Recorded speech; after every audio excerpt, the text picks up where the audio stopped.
Mangau thida ibungo ningo thawai oi bawo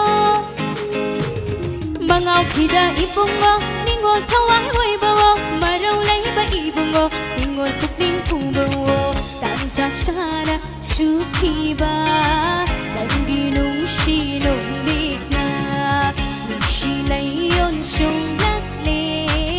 ningo thamoi la kase nungole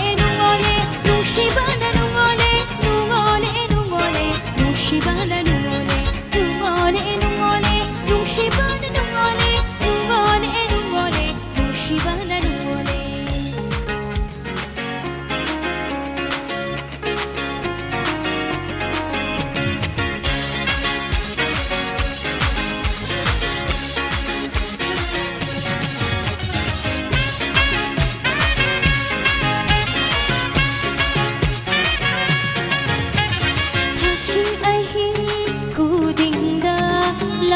Thawat oi biu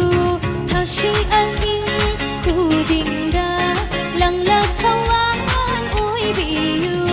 shara kalin matamda inga malang oi biu kabalagi laidamdu ai shubhamoi huzage shara kalin matamda inga malang oi biu kabalagi laidamdu ai shubhamoi huzage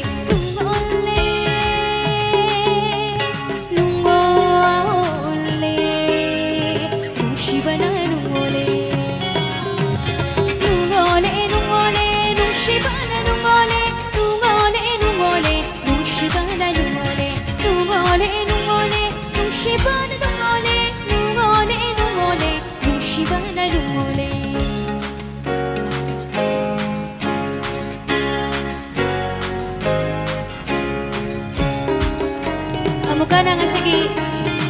marching band party song nga sige live amadi nga sige live spinning tawbiriba kag live view gidamang tao magpabama magdang kudog view. Thank you.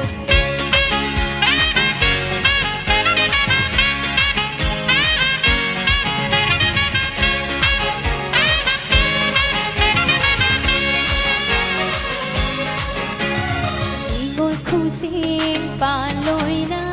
manja mayong pobiro ngồi khu xin paloy na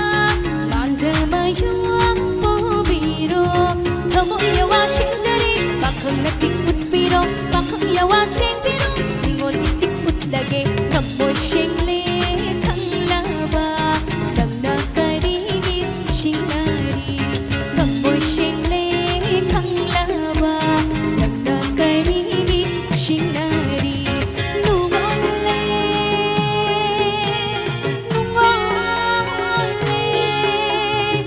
Shibana nungole, nungole, nungole, nung shibana nungole, nungole, nungole, nung shibana nungole, nungole, nungole, nung shibana nungole, nungole, nungole, nung shibana nungole, nungole, nungole, nung shibana nungole, nungole, nungole, nung shibana nungole.